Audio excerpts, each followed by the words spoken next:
perfect day to do things that don't relate to the topic of this video in any way whatsoever. Beep.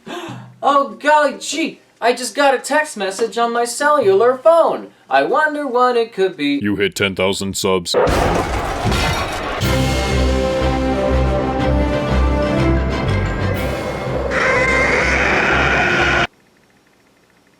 that was weird. But yeah, my subscriber count is officially in the 5 digits. I wouldn't normally bring attention to something like this, but 10,000 people is still a lot of people. I mean, all I ever wanted to do when I started making these videos was to express myself creatively and hopefully bring some joy to others that might need it the most. So knowing that there are 10,000 people in this world that took the time to click that subscribe button because they just liked my content that much, I can't even describe how humbling and rewarding it is. I have a lot to thank you guys for. Your support has helped me get through some pretty rough spots, and I genuinely don't know where I would be without you. So I knew I wanted to do something special to celebrate, but at first I didn't have anything specific lined up for this. Then I bought some pizza because I got hungry, and then it hit me. Oh. When I relaunched my Patreon page back in April, a very loyal supporter named Henry Newman was the first person to pledge for the highest goal, the Superstar Supporter Plus rank. That means he could request me to review whatever game he wanted me to cover, and I would have to do it no matter what. Obviously, the game that he requested was Toy Story 2, Buzz Lightyear to the Rescue. I couldn't get to it then because I already had other videos planned, but since the movie turns 20 years old this month, Henry and I agreed that it'd be fitting for me to do it now. Luckily, I didn't even have to buy the game since I already had a copy of it for the PlayStation, and I'm assuming this variant was part of a collection of other games since it has this not for resale label on the back. My sincerest apologies to the video game police department. So it looks like this video is serving as both a subscriber special and my first Patreon request. What better way to express my gratitude towards you than by playing a game that one of you suggested? Henry, if you're watching this, and I'm sure you are, thanks for all the support, dude. I really appreciate it. But enough schmaltz!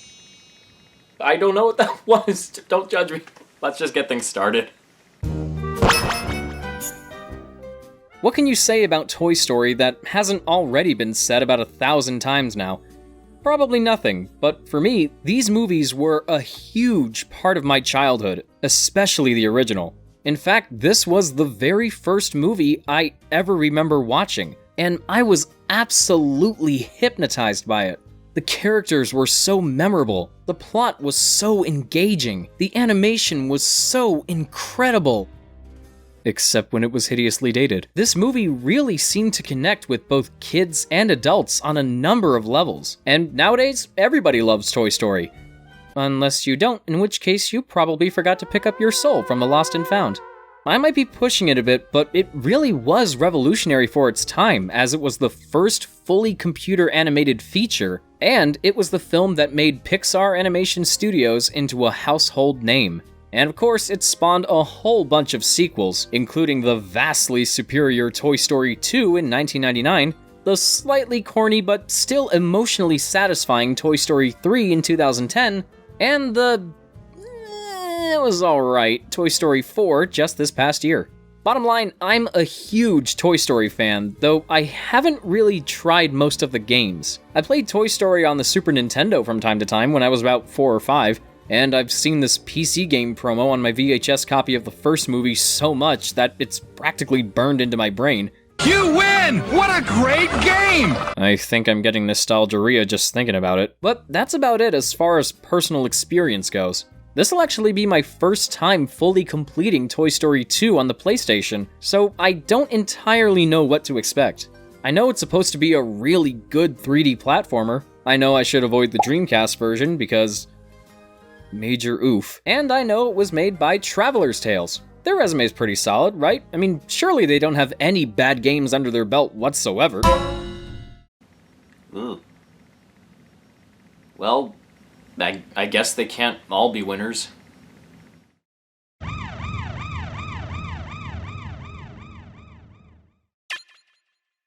Toy Story 2 revolves around Woody getting stolen by a greedy toy collector who plans to donate him to a museum in Japan. Japan? Yeah, that place. So now it's up to Buzz and the others to go save him. What you saw in the movie is basically what you get with the game, as even the cutscenes are taken straight from the actual film. Compression notwithstanding, I love when movie tie-ins do this kind of stuff. It can provide players with the same experience they would get from actually watching the film, only heightened by the novelty of going through the same worlds with the same characters they know and love. So it gives the impression that they're really in the movie. You unlock more cutscenes as you progress through the game, and you can even view them on the title screen. If you were a kid in the late 90s, this must have been great to have, and as a fan of the movie personally, I did feel a sense of accomplishment every time a new cutscene played. But the way they're incorporated into the game itself is a little odd. Generally, the game does a pretty good job at sticking to the source material while taking liberties when needed, but the removal of certain story beats kinda screws with the pacing. The version of Buzz that we control throughout the adventure is the normal one, but in one instance, before the elevator hop level, the cutscene that plays shows the toy store Buzz leading the pack. Then the level starts and we're back with normal Buzz again. The prospector's role was also slightly diminished. In the film, we see how his character progresses until he makes that big dramatic shift into villain territory. We don't really get any of those moments here, and now he just sort of shows up near the end, right out of nowhere. Pretty anticlimactic if you ask me. Was he just like, "Oh yeah, I'm the bad guy," or something? "Brr, I'm here now!" Back to the cutscenes, I noticed some musical cues were different from how they are in the film, and some sound effects are just missing altogether. How and where voices are replaced is pretty strange too. Most of the dialogue is recycled from the movie, and then there are times when sound-alike actors are used to dub over other characters. Now, for consistency, this makes perfect sense. Tell me you wouldn't be put off by hearing different voices come out of a character's mouth at different times. I would be. But then there's this kid in the airport who sounds more like an adult now for some reason. Ooh, a puppy! Bark, bark, bark, bark. And in a case where they bring in the same actor to reprise their role for the game, specifically Wayne Knight as the voice of Al, they just have him re-record lines that he already did for the movie. So it only makes you wonder why they couldn't just reuse his original audio. Also, I'm pretty sure Rex turns into a chicken at one point. A game's overall quality isn't typically determined by how it looks and sounds, at least to me. So while I've harped on the way the story is presented here, it does nothing to tarnish my enjoyment of the game as a whole. If anything, having clips from the movie at all just enhances it. How the game plays in the grand scheme of things is really what's most important. So, as you can see, Toy Story 2 is a 3D platformer very much in line with Banjo-Kazooie, Spyro the Dragon, and Super Mario 64. You take control of Buzz Lightyear as you go running around different locales from the movie, like Al's Toy Barn, the penthouse, the elevator shaft, and even the airport. Your main goal is to collect Pizza Planet tokens, and you get them by solving puzzles, defeating bosses, rescuing lost toys, completing different platform and racing challenges, and giving Ham 50 coins. Which he lets me keep anyway, so why did you even bother asking for them? Worlds are broken up into levels, and every single stage has its own unique challenges. Most of the time, however, they're slightly altered variations of the same basic race or fetch quest type missions. One level has you collect wrenches to bring to Slinky Dog before the timer runs out. Another has you do the same thing with horseshoes to bring to Bullseye. And then there's another where you're bringing dumbbells to this wrestler toy, who really should not have been put on the intro screen for this stage. Seriously, look at that face. I will end you, Damon! There is a lot of second verse same as the first with these missions, but it doesn't really bother me because they're different enough to keep in theme with each level. The requirements needed to be met are simple and straightforward, and you can complete whichever challenges you want in whatever order you choose. You don't want to go to the trouble of finding all of Jesse's animal buddies? Well, guess what? You don't have to. Just one Pizza Planet token is all you need to move on to the next stage, and you can go back at any time to retrieve any tokens you missed. This game has an insane amount of replay value.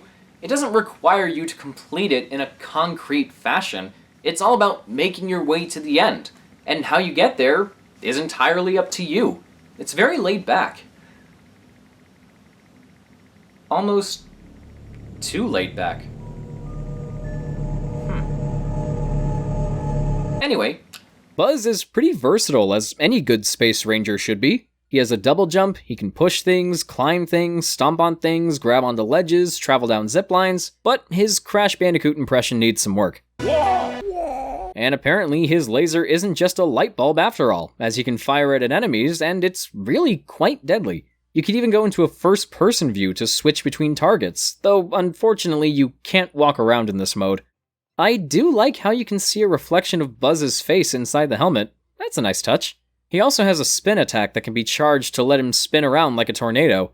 It's pretty fun to pull off, but this animation of him getting dizzy afterwards, I say they should have used the one from when you mess with a controller vibration in the options menu. Buzz has a health meter that can be replenished by collecting batteries, which at times can be surprisingly scarce. But should all your health be taken away, you lose a life and start right back where you left off, literally in the exact same spot. You see, in this game, death is less a form of punishment and more like a gentle cheek pat.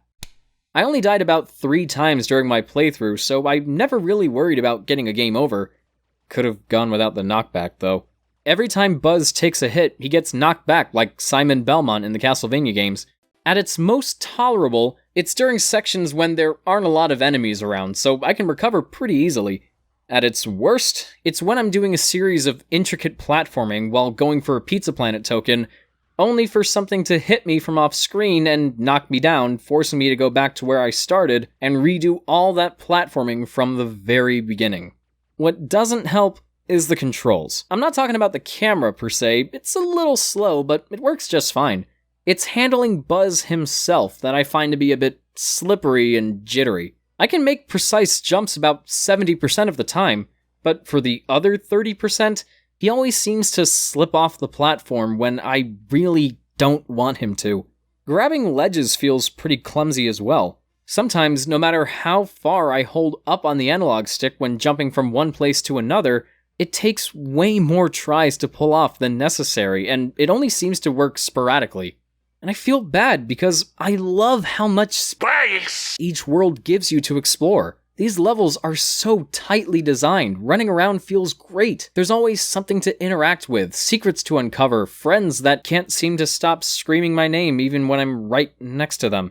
Shut up, Rex! Exploration is made a lot more fun when you start collecting weapons and power-ups. Buzz can obtain these from Mr. Potato Head at later points in the game by returning his missing body parts to him. Thank God everyone's a toy in this game. Otherwise, we'd be playing through Graham Chapman's life story. Anyone missing a left arm? As cool as they can be, they're about on par with the special caps from Mario 64 when it comes to utility. By that, I mean they're incredibly situational, and you can't really go nuts with these things outside of missions that require them. The grappling gun lets you go all Rico Rodriguez, not him, the other one, there you go, and reach higher places. The hover boots let you hover in the air, and the rocket boots let you run at super fast speeds. These are only really needed for maybe 2 sections in the whole game each, and are pretty much moot everywhere else, particularly the grappling gun, since it can only target specific areas. The hover boots are needed to climb stacks of boxes in the toy store, and the rocket boots are needed to win the second race against RC. Or you can just slow him down by having him bump you from behind, that works too. Fish. The only one that I got more use out of was the disc launcher.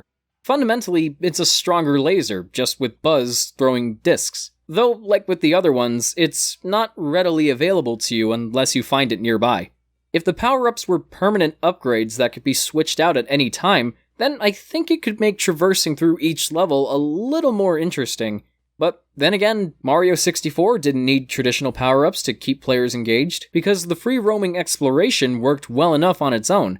And the same goes for this game, but not to the fullest extent.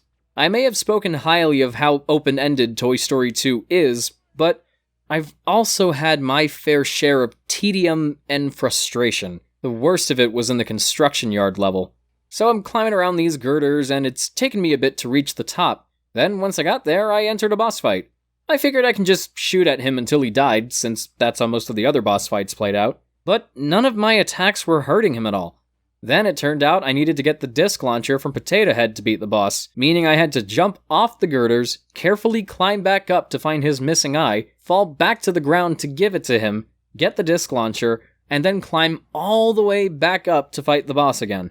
Granted, this specific mission isn't absolutely necessary to complete the level, so in hindsight I didn't really need to go through all that, but I can't even begin to stress just how tiring and irritating it was, made even more so by the controls. I mentioned how Buzz would occasionally slip and tumble during more precise platforming sections, but it actually happened quite a number of times. And no joke, it got so tedious that I resorted to using save states just so I didn't have to do everything all over again. Am I pathetic for using an emulator? Yeah. But Mr. Potato Head lost his arm less than 10 seconds after stepping into Al's toy barn, so I think we can let it slide this time. Besides, it makes for higher quality footage. And check it out, I made it to the final level, so we're almost...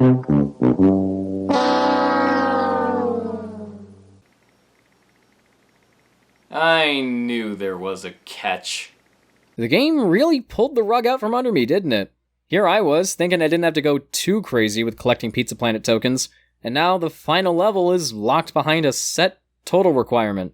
Now, I know that every level needed me to get at least one to move forward, but if the last level needs me to have a certain number of tokens to play it, why couldn't the other levels have something like this? Or maybe have the boss stages in between require tokens to unlock? I'm only put off by this because, up to now, the significance of these Pizza Planet tokens was downplayed so much, I just assumed that I wasn't gonna need that many of them. Clearly I do, so we need to go back and get some more. On the bright side, now that I have all the extra power-ups, I can use them to get those other collectibles that I couldn't get to previously. On one hand, it's backtracking for the sake of padding out game time. On the other hand, it's better than how Crash Bandicoot 2 handled it. Oh, look at that, I already got the last couple tokens I needed. Now it's time for the final showdown. It's the Prospector! Again. But now he's joined by two other bosses that we fought before. Their patterns are the same as last time, so it's only slightly hard because of there being 3 characters to fight. And seeing as how we already fought off Stinky Pete 2 levels ago, this quote-unquote final showdown just comes off as superfluous. Blair, I'm here again! Blair, I'm ding-dang dead. Blair! I gotta tell you, my experience with Toy Story 2 Buzz Lightyear to the Rescue has been all over the place. It's like I was enjoying it at first, then I wasn't, but then I was again. This journey's had a lot of good moments, and a few not-so-good moments, but was it worth it in the end? Honestly, yeah, I think so. As 3D platformers go, it's nothing groundbreaking, but I don't think that was the point. I think the developers just tried to make a really fun game, and for the most part, they succeeded. I might not be a big fan of the controls, and the means of collecting Pizza Planet tokens can be a little monotonous here and there, but the level design is still top-notch, its open-ended structure makes it highly replayable, there's a wide variety of puzzles and challenges, they're not too easy but not too complicated to solve, and holy crap, this soundtrack is way better than it needed to be. It has rearrangements of tracks from the movie, including the classic "You Get Free Jimmy," but the original pieces written for the game are actually pretty great.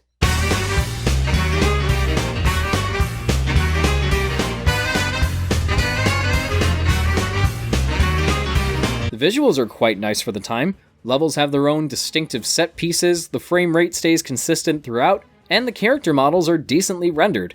Even if Buzz looks like he got stung by a giant wasp. I would have said bee, but that might have been too on the nose. In today's day and age, where movie-licensed games are nowhere near as common as they used to be, and the ones we get are either mediocre cash grabs, straight-up shovelware, or the funniest things in the world. I'm going to die! It's extremely refreshing when titles like Toy Story 2 come along that are not only faithful to the movies they're based on, but also genuinely good games that are worth anybody's time. It's definitely not perfect, and gameplay-wise it's nothing I haven't seen before. But for a licensed game, this is one of the better ones out there, even with its faults. I can't see myself going back to it as much as I do with other games of this style. Frankly, it's more of a one-and-done sort of thing for me. But all things considered, I'd still recommend it to those who haven't tried it. Well, there's another game to scratch off the bucket list, and thanks again to Henry for making it possible. Without your support, I probably never would have found the time to pull this game off the shelf and actually give it a go. And hopefully you got a good review out of it. Oh, who am I kidding? None of my videos are good.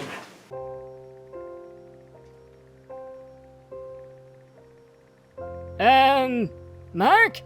Are you okay? Gone! It's all gone. Oh, it's gone. Bye-bye. Woohoo, see ya! What are you doing? When you're reviewing a PlayStation game, and suddenly you find yourself sucking down Darjeeling with Marie Antoinette and her little sister. Dadgummit! Ooh, I didn't know you could use subtitles now. Don't you get it? You see the hat? I am Mrs. Nesbit. Snap out of it! I'm sorry. I'm just a little depressed, that's all. It's alright. We'll go through this. Oh, I'm ashamed! You can stop now. Look at me! I can't even come up with an ending! Dadgummit! One single week of New York Film Academy training wasted! Mark! Get over it. Okay.